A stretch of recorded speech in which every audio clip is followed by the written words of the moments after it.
সরকারি কোনো ডিপার্টমেন্টে আন্দোলনের নামে কেউ যদি কোনো নৈরাজ্য করে সে তারা বিএনপির কেউ না, এটা আপনাদের মনে রাখতে হবে। হিন্দু সম্প্রদায়ের আরাধ্য দেবতা ভগবান শ্রীকৃষ্ণের দীর্ঘ বিচ্ছেদের পর তার বৃন্দাবনে ফিরে আসার যে কাহিনী এবং এটা নিয়ে আরও নানা ঘটনা স্মরণ করে হিন্দু সম্প্রদায় অত্যন্ত বিনম্র এবং যথাযোগ্য মর্যাদায় এই উৎসবটি পালন করে। আমি তাদের এই উৎসবের আন্তরিক ধন্যবাদ জানাই, শুভেচ্ছা জানাই। চারিদিকে যে কঠিন রাজনীতি আমরা 16 বছর পার করে এসেছি, এখন আমরা প্রত্যাশা করছি একটা সামনে ভালো রাজনীতি হবে।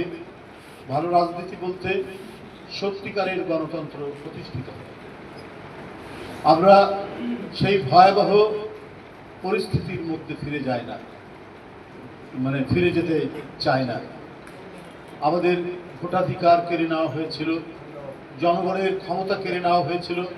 জনগণের একমাত্র অধিকার সে কাকে ভোট দিয়ে তাদের প্রধানমন্ত্রী বানাবে, তাদের রাষ্ট্রপতি বানাবে, তাদের এমপি বানাবে, তাদের শাসন করার জন্য তারা কাকে পছন্দ করবে, সেটা ছিল জনগণের অধিকার। এই অধিকার শেখ হাসিনা কেড়ে নিয়েছে। আজকে আমরা যেটা দেখেছি, যে কথাগুলো আমরা 16 বছর বলেছি, আমরা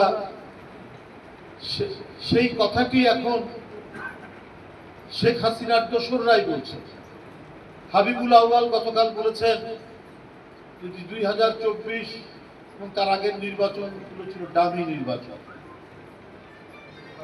তো এই ডামি নির্বাচনের কথা তো আমরা তখনই জোরালোভাবে বলে এসেছি বলেই আমাদেরকে গ্রেপ্তার করা হয়েছে, আমাদেরকে রিমান্ডে নেওয়া হয়েছে, আমাদের অনেক ছেলেকে অদৃশ্য করা হয়েছে, অনেককে নদীর ধারে, খালের ধারে ক্রস ফায়ার করে হত্যা করা হয়েছে।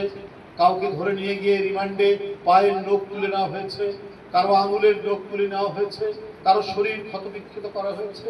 এবং এই ডামি নির্বাচন প্রতিহত করার জন্য যারা নিয়মতান্ত্রিক সংগ্রাম করেছে, তারও অসংখ্য নেতাকর্মী পঙ্গুত্ব বরণ করেছেন এবং অন্ধ হয়ে গেছেন। 200-300-র মতো বিএনপি এবং গণতন্ত্রের জন্য যারা লড়াই করেছেন তারা।